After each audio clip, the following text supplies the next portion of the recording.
প্রথম পাঠ, আখিরাতের পরিচয়। আল কুরআনের দৃষ্টিতে আখিরাত, আখিরাতে বিশ্বাসের কারণ ও মৃত্যু পরবর্তী জগৎ নিয়ে আলোচনা। আখিরাত বা পরকালের পরিচয়।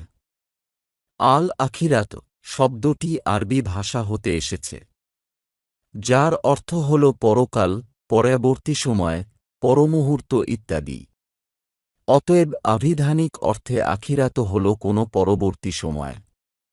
কিন্তু ইসলামী শরীয়তের পরিভাষায় মানুষের মৃত্যুর পর অনন্তকাল ধরে যে দীর্ঘ সময় অতিবাহিত হতে থাকে তাই আখিরাত।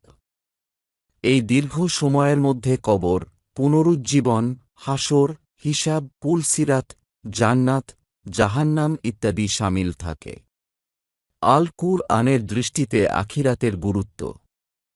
আখিরাতে বিশ্বাস ছাড়া ঈমান শুদ্ধ হবে না। আল কুরআনে আখিরাতে বিশ্বাসের প্রতি অত্যন্ত গুরুত্বের সাথে উল্লেখ করা হয়েছে।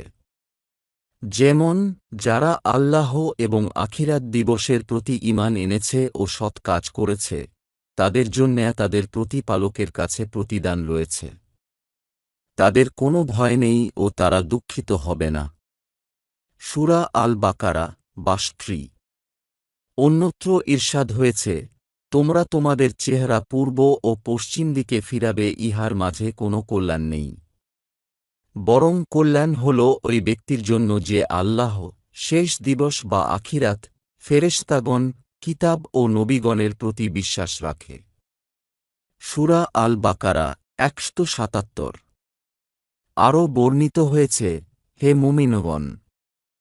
তোমরা আল্লাহ, তার রাসূল এবং ওই কিতাবের প্রতি ঈমান আনো যা তিনি তার রাসূলের উপর অবতীর্ণ করেছেন ও ওই কিতাবের প্রতি যা তিনি পূর্বে অবতীর্ণ করেছেন। আর যে আল্লাহ, তার ফেরেশতাগণ, তার কিতাবসমূহ, তার রাসূলগণ ও শেষ দিবসকে অস্বীকার করবে, সে ভীষণভাবে ক্ষতিগ্রস্ত হবে। সূরা আন-নিসা 136।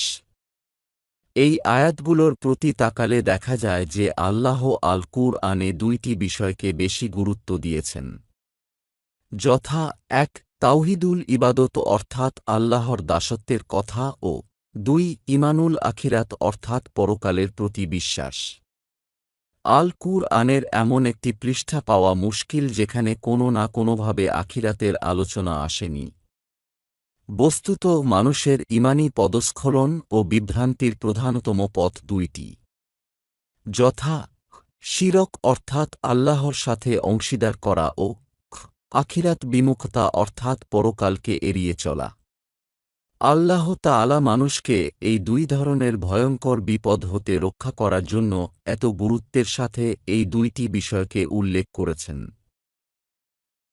অধিকন্তু একজন মুমিনের জন্য নিজেকে আল্লাহ প্রদত্ত যাবতীয় বিধিবিধান ও আদর্শের উপর অটল থাকার জন্য পরকালের প্রতি বিশ্বাসী ও আস্থাশীল হওয়া অপরিহার্য।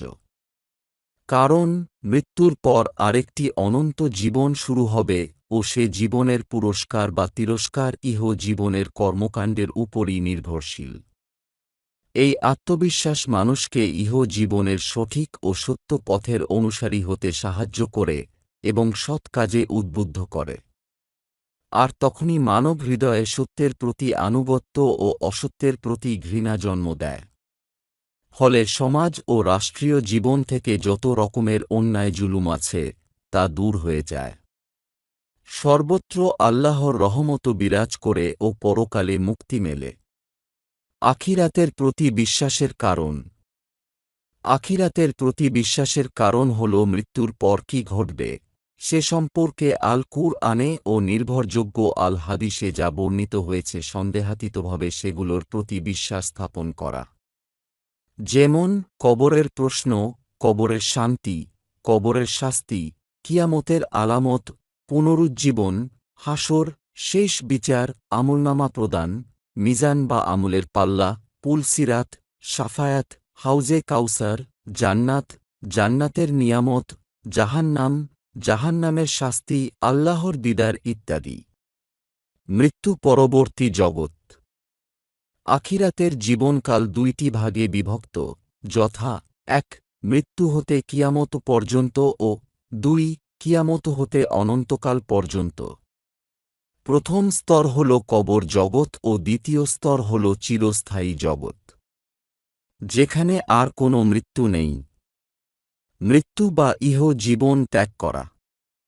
মানুষের দুনিয়ার জীবন ত্যাগ করে চলে যাওয়ার নাম মৃত্যু। এই মৃত্যু প্রতিটি সৃষ্টি জগতের বেলায় অবধারিত। মৃত্যুর হাত হতে কেউ কোনো দিন বাঁচতে পারেনি এবং পারবেও না। আল কুরআনে ইরশাদ হয়েছে, প্রতিটি প্রাণী মৃত্যুর স্বাদ গ্রহণ করবে। সূরা আল ইমরান ১৮৫। অন্যত্র ইরশাদ হয়েছে, তোমরা যেখানেই থাকো না কেন মৃত্যু তোমাদেরকে নাগালে পাবে, যদিও তোমরা সুউচ্চ ও ক্ষুদ্র দুর্গে অবস্থান করো না কেন। সূরা আন নিসা ৭৮। আরও ইরশাদ হয়েছে, আপনি বলে দিন, তোমরা যে মৃত্যু হতে পলায়ন করছ তা অবশ্যই তোমাদের সাথে সাক্ষাৎ করবে। তারপর তোমাদেরকে অদৃশ্য ও দৃশ্য সম্পর্কে পরিজ্ঞাত আল্লাহর কাছে ফিরিয়ে নেওয়া হবে। অতঃপর তোমরা যা করতে তা তিনি তোমাদেরকে জানিয়ে দেবেন। সূরা আজ-জুমআ ৮। সুতরাং মৃত্যু চিন্তা মানুষকে আল্লাহমুখী করে তোলে, দুনিয়ার অহেতুক হাসিতামাশা হতে নিবৃত রাখে ও অনন্ত জীবনের সুখ স্বাচ্ছন্দ্য লাভের জন্য বান্দাকে সর্বদা নিয়োজিত রাখে।